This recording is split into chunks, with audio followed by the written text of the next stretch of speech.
Okay guys, ako lang i-show ninyo ang outside aning resort. Di na ay dagat na siya didapita guys. O bani ko ninyo manood ta aning gate. Ako ipakita ninyo og unsa ang naa sa sulod.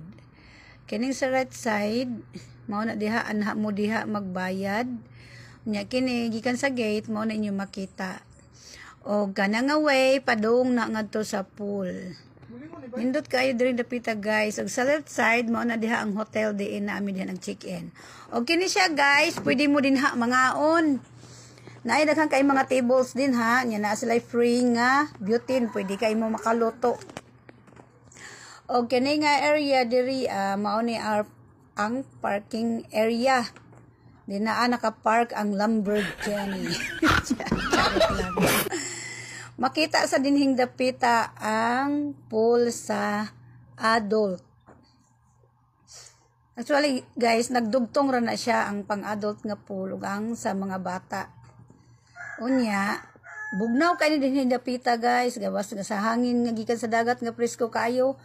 Tungod pud aning mga punuan sa kahoy nga nagpalibot. So relaxing kayo.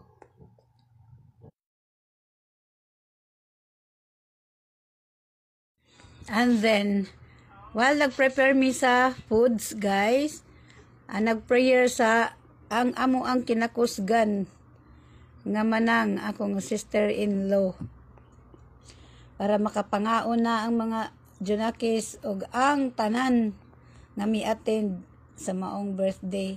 Ikaduha na namang balik diri guys, naganahan mi sa ilang pag-entertain, sa ilang pagdumala. Nindot kayo guys, comfortably.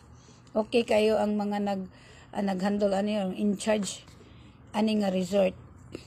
Mo nang dire gid na mo gipili or sa gipili sa celebrant nga anhi dinhi i-celebrate ang iyang birthday. Og sa paghuman na sa prayer guys, sugda na ang kombate.